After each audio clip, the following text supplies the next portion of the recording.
Okay, the next topic is resistance to airflow. And that got to do with the bronchial. So if the bronchial dilates, becomes larger, bronchodilation. If the bronchial constricts, bronchoconstriction. If the bronchial dilates, then there's going to be more space, so more air goes in. If the bronchial constricts, less air goes in, so that determines obviously the resistance to airflow. There's going to be more resistance if you have bronchoconstriction. Next one, pulmonary compliance.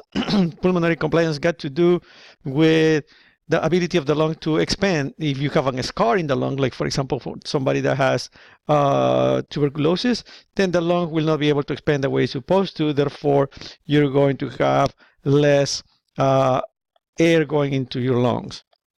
Right, so that's what it is. Another thing that is related to the lungs is the surfactant. I already explained the surfactant is going to decrease the surface tension.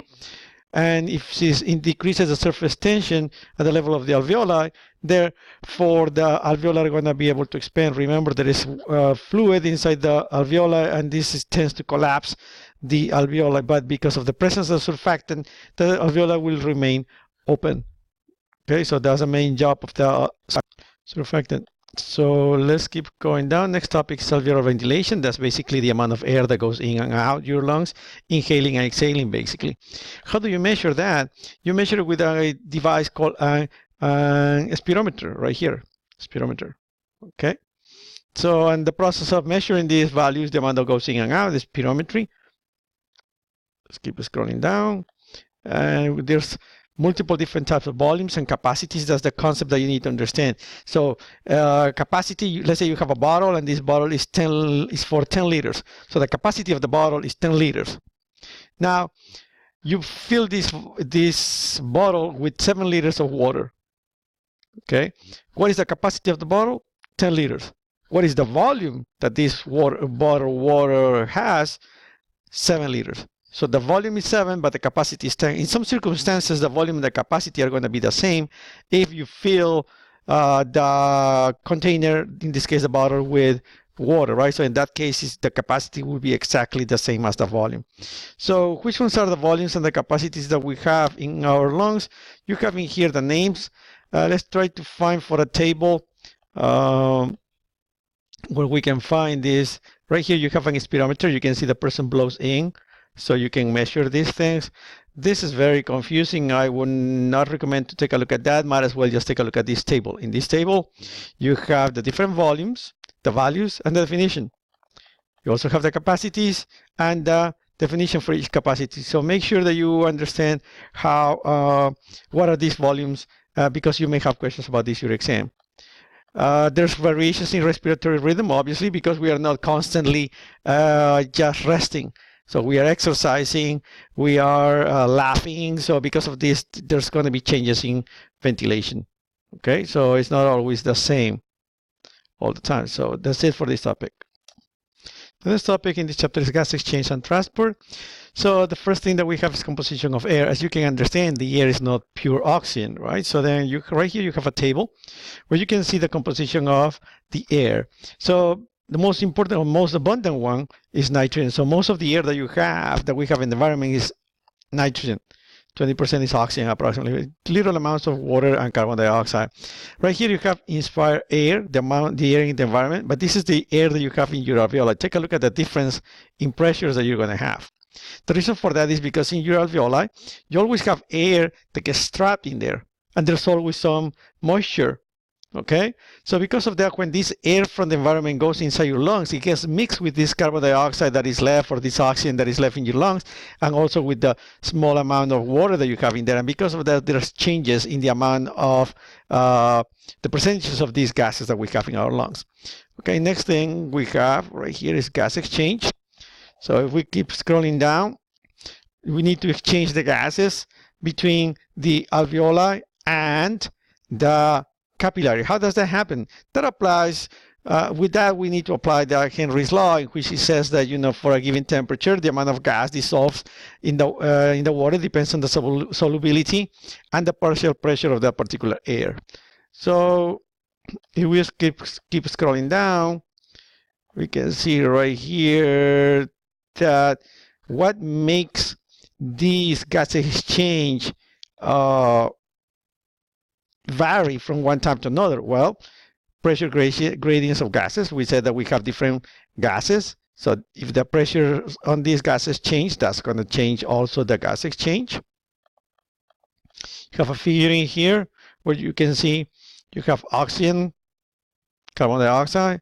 This is in your tissues. So you have more carbon dioxide in your tissues going into your blood. And obviously you're going to have more oxygen from your blood going into your tissues. We keep scrolling down.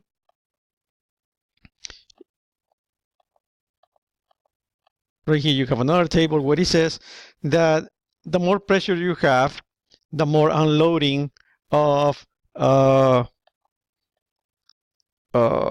oxygen into the tissues. Okay, so then right here you can see this is normal. This one is a high altitudes, for example, air 3000 meters. At high altitudes, you have less air, therefore less oxygen, and there's a slower diffusion of oxygen from the blood into your tissues. So if we keep scrolling down, what else affects that? Solubility of the gases. Some gases are more soluble than others. Like, for example, carbon dioxide is more soluble than oxygen. But there's more pressure of oxygen, so at the end, the exchange is more or less the same. Membrane thickness, obviously, if the membrane is thicker, like in this case, the gas exchange is going to be slower when compared to this one. Keep scrolling down. Emphysema, in this case, you lose alveoli, you lose that tissue. So then obviously that's going to affect that too. Membrane area, right? If you lose the membrane, if you lose the alveoli, then you're going to have less membrane area. Ventilation, perfusion. Gas exchange is, in order for that to happen, you need blood and you need oxygen. What happens if for whatever reason you don't have enough air because that part of the lungs is lost because there was an infection, etc., etc. So then the oxygen that goes through the blood will not be used in a efficient manner because you have less oxygen because that area of the lung is being damaged, for example. So because of that, there's going to be an arrangement in the blood flow to areas where have good amount of oxygen at the level of the alveoli, so there can be a good perfusion between the air in the alveoli and the air in the red blood cell. In other words, you will be able to perform the gas exchange. In this case, let's keep scrolling down. Gas transport. Gases get transported. Oxygen gets transported with the hemoglobin. If you have attached to the hemoglobin, it's oxyhemoglobin. If not attached to the hemoglobin, it's deoxyhemoglobin. The oxyhemoglobin transports the oxygen because it contains the hemoglobin, but each molecule of hemoglobin can transport up to 4 oxygens. The moment that one oxygen gets attached to the hemoglobin, it stimulates the attachment of the other one and the other one and the other one, and this saturates the hemoglobin faster and faster. There's one curve that you can use in order to understand that, and that curve is here, the oxygen dissociation curve. Right here, you can see the percentage of oxygen saturation of hemoglobin depends on the partial pressure of oxygen. Let's take a look at these 4 squares. And let's assume that the red line goes through here.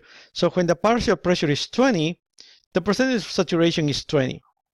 So I would say then let's jump to more. So when it's 40, it should be 40, right? Double. If it's 40, but it's not. It's actually all the way up to pretty much 80.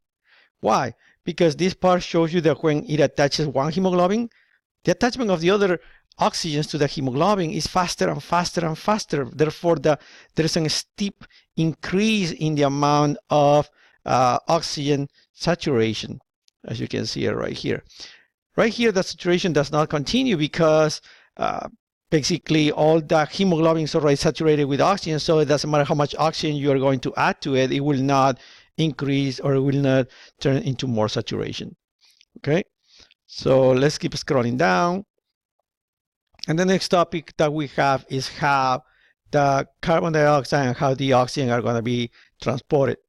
So 3 main things. Carbon dioxide is transported mixed with water, so with this reaction. Carbon dioxide, water, is going to be bicarbonate. Very important. So basically, number one, it gets transported as bicarbonate. Number two, it gets transported attached to the hemoglobin. 90% is transported attached to bicarbonate.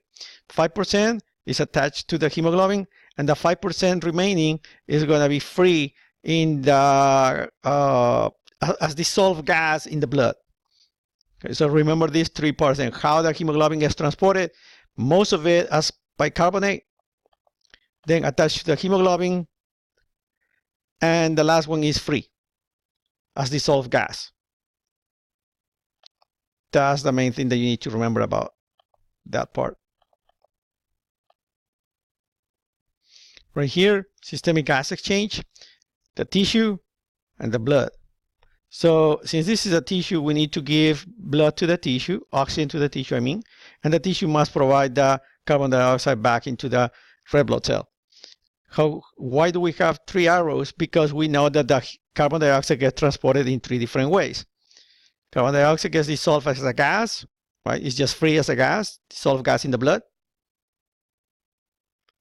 We said another percentage is attached to the hemoglobin, but the biggest percentage gets transformed into bicarbonate right here through this chemical reaction.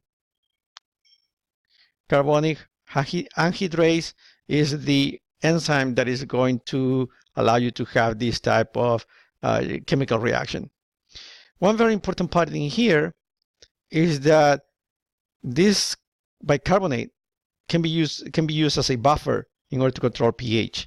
How do you remove this bicarbonate from your red blood cell?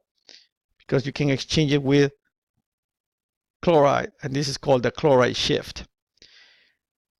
This is bicarbonate. There's one hydrogen in here. This hydrogen attaches to the hemoglobin, and when it attaches to the hemoglobin, it allows the hemoglobin to disassociate from the oxygen. Therefore, the oxygen is free now because the hydrogen attached to the hemoglobin, and now the oxygen, now that is free, it can be released into the tissues. Most of the oxygen is transported attached to the hemoglobin, but some of the oxygen also goes dissolved in the blood, as you can see right here, but it's just a tiny amount. Okay,